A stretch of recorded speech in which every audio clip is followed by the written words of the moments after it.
குழு நண்பர்களுக்கு வணக்கம். இன்றைக்கி 20/3/2024. இந்த தமிழ்நாடு பாலைவனமாக மாறினதுக்கு, நீர் அற்று போனதுக்கு இன்னொரு முக்கியமான காரணமும் நம்ம சொல்லணும். இந்த சீமை கருவேலினுடைய ஆக்கிரமிப்பு. இதை பற்றி ஏற்கனவே சொல்லிட்டாங்க. இன்னும் கொஞ்சம் புரிதல் வரணும் நண்பர்களுக்குங்கிறதுக்காக இந்த பதிவு. இந்த துளிரை பாருங்கள். இப்போ கிட்டத்தட்ட தமிழர்களுடைய கணக்குப்படி பங்குனி துவங்கி சித்திரை வரப்போகுது.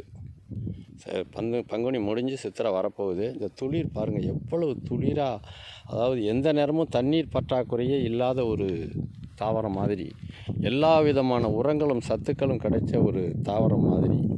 பொதுவாக உலகத்தில் மழை பெஞ்சாதான் விதைகள் முளைக்கும், செடிகள்லாம் முளைக்கும் இல்லையா?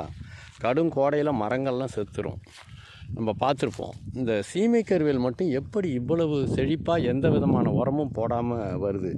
நிறைய தாவரங்களுக்கு நம்ம நோய்க்கு மருந்து அடிப்போம், பூஞ்சால தொற்றுக்கு. மழைக்காலங்களில் பொதுவாக பார்த்திங்கன்னா பூஞ்சால தொற்றுலாம் வந்துடும், சரியா? அப்போ இந்த அரிசி, உளுந்து, பயிர் இந்த மாதிரி தானியங்கள்லாம் காய வைக்கணுங்க. அப்போ பூஞ்சால தொற்று வராமல் இருக்கிறதா காய வைப்போம். நிறைய தாவரங்கள்லேயே பூஞ்சால தொற்று வந்துடும். வேப்ப மரம் கூட கோடையில் நுனி கறிடுங்க. இந்த அடர்ந்த கோடையில் இவ்வளவு செழிப்பாக வளருது. இதுக்கு எங்கே இருந்து தண்ணி பாசனம்? பனைமரம் கூட செத்து போய் பார்த்தோம் நிறையா மாவட்டங்களில். அந்த பனைமரத்துக்கு ஓரமாக பார்த்திங்கன்னா ஒரு அரை அடியில் ஒரு சீமை கருவேல் இருக்கும். பத்திரமா கிளம்பி வந்துகிட்டே இருக்கும். அவ்வளோ பெரிய பனைமரம் செத்துரும். என்ன நடக்குது? எந்த மாதிரி இது தன்னை விரிவுபடுத்துது அப்படின்னா, இது தண்ணியை பூமியிலேருந்தும் எடுக்கும். பூமியில் தண்ணியே இல்லைன்னா காற்றுலேருந்து எடுத்துரும். அதாவது இரவு வந்த உடனேயே தண்ணி குடிக்க ஆரம்பிச்சிடும், குளிர்ச்சியில், காற்றின் குளிர்ச்சியில். அப்புறம் இது மிக நெருக்கமாக வளரும். இப்போ பனைமரம்லாம் பார்த்திங்கன்னா, வேப்ப மரம், ஆலமரம்லாம் ரொம்ப தூரத்தில் வளரணும்னு பார்க்கும். இது தனக்கும் கீழே வேற ஒன்று சுவாசிக்கவே விடாது. ஏன்னா காற்றுல இருக்கிற ஈரத்தெல்லாம் எடுத்துட்டு மிக அடர்த்தியாக தொடர்ந்து இரவும் பகலும் இந்த முள்ளையும், யாரையும் நெருங்க விடாமல் முள்ளையும் பயன்படுத்திக்கிட்டு கீழே இந்த இலைகளை எல்லாம் கொட்டி முழுவதுமாக பூமியை உலர வச்சிரும். முழுசாக பூமியை காய வச்சிரும். பூமியில் ஈரமே இல்லாமல் பூமியில் இருக்கிற தண்ணியையும் உறிஞ்சிரும். அதுக்கப்புறம் காற்றுல உள்ள ஈரத்தையும் உறிஞ்சிரும். அப்போது காற்றுல, கோடை காலத்துலேயும் காற்றுல இருக்கிற ஈரத்தை உறிஞ்சினா பொதுவாக நம்ம தானியங்களை பூச்சி பிடிக்காமல் இருக்கிறதுக்கும், பூஞ்சால தொற்று பற்றாமல் இருக்கிறதுக்கும் தானியங்களை சூரிய ஒளியில் தான் நம்ம காய வைப்போம் இல்லைங்களா? பொதுவாக அதுக்கு முன்னெல்லாம் இந்த பூச்சி மருந்து கண்டுபிடிக்கிறதுக்கு முன்னாடி, பூஞ்சால தொற்று மருந்துகள் கண்டுபிடிக்கிறதுக்கு முன்னாடி தானியங்களை காய வைக்கிறதுக்கு நம்ம சூரியனை தான் சார்ந்திருந்தோம். அதே சூரியனை சார்ந்திருந்து இது காற்றுலையே ஈரத்தை உறிஞ்சிடுறதுனால இதுக்கு போதுங்கிற அளவு வெப்பம் இயற்கையாக கிடச்சிரும். அப்போது இதுக்கு பூஞ்சால தொற்று வரவே வராது. கோடையில் காற்றுல இருக்கிற ஈரத்தை உறிஞ்சிக்கிட்டு சித்திரை மாதத்தில் கூட மிக அற்புதமாக ஒளிச்சேர்க்கை நடத்திட்டு இருக்கோம், சரியா? தண்ணீர் இல்லாட்டின்னா தாவரங்கள் காஞ்சிரும், ஒளிச்சேர்க்கை நடத்த முடியாது, சத்துக்கள் எடுக்க முடியாது. இது தண்ணீரை பற்றி கவலைப்படுறதே இல்லை, காற்றுல தான். அதனால தான் இது இந்த வெப்பமண்டல நாடுகள் பூரா விதை இல்லாமலே போட்டுரும். அப்புறம் இந்த பழங்கள் நல்ல சுவையானது. விலங்குகளுக்கு, மான்கள்லாம் சாப்பிடும், எலிகள் சாப்பிடும், இன்னும் முயல்கள் சாப்பிடும், இப்படி பல விலங்குகள் சாப்பிடும். அதனால் எறும்புகள் சாப்பிடும். அதனால் இது எல்லாம் கடத்திட்டு போய் எங்கே பார்த்தாலும் பரப்பிடும்.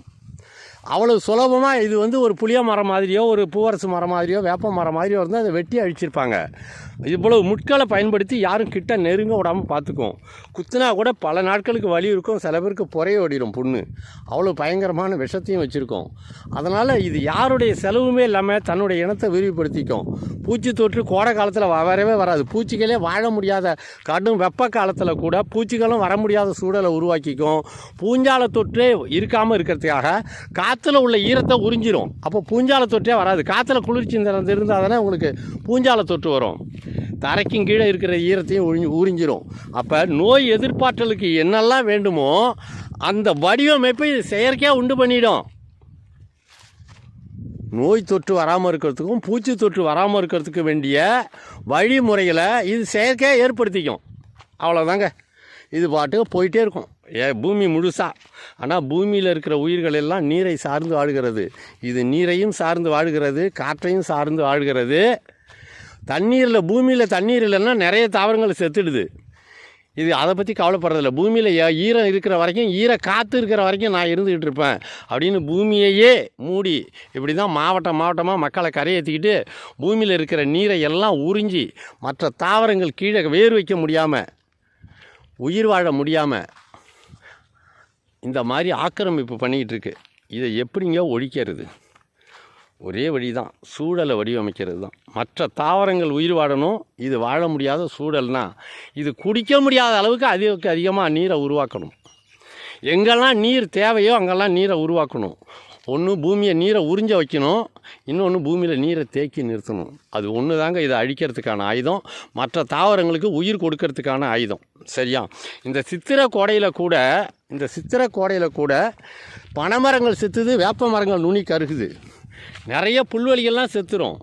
இந்த மாவட்டங்கள்லாம் நீரற்ற வறண்ட பாலைவனமானாலும் இது உரம் போடாமல் செடிக்குது பாருங்கள். எப்படி பல ஆயிரம் கிலோமீட்டர் சதுர பரப்பளவில் தண்ணீர் இல்லாமல் தாவரம் வளராதுன்னா இது எப்படி வளருது பாருங்கள். இப்படி தான் இந்த காற்றுல இருக்கிற ஈரத்தையே உறிஞ்சறதுனால இங்கே மேகக்கூட்டங்களே வராது. மேகம்னா காற்றுல இருக்கிற ஈரம்லாம் உயரமாக போய் வெப்பத்தை இழந்தால் அதனாங்க மேகமாக கிடைக்கும். அந்த மேகத்தையே இல்லாமல் அடிச்சிடும் இது. ஏன்னா வழியிலேயே மூடிச்சிடும். ஆற்றுல தண்ணி வந்து வாய்க்கால் வழியாக ஓடி பயிருக்கு பாய்ச்சிறீங்க, இது வாய்க்காலில் வரும்போதே குடிச்சிச்சின்னா அப்புறம் எப்படி பயிர் வாழும்? அந்த மாதிரி காற்றுல இருக்கிற ஈரத்தையே உறிஞ்சிடும். இதை ஒழிக்கணும்னா ரொம்ப திறமையாக இருக்கிற மனிதர்களால் மட்டும்தான் முடியும். ஒத்த வரியில் சொன்னால் தமிழர் வேளாண்மை தான் ஒரே வழி. பூமியை நீரை குடிக்க வைக்கணும், மீண்டும் வரப்புகளை உயர்த்தணும்.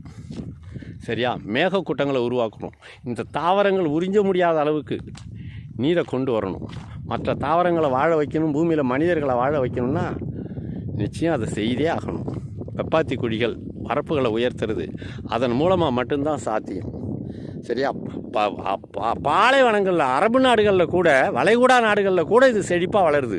அந்த கடும் பாலைவன மணலில் கூட தண்ணீரே இல்லாத அந்த இடத்துல பசுமை குடில் போட்டு தான் எல்லாம் உருவாக்குறாங்க.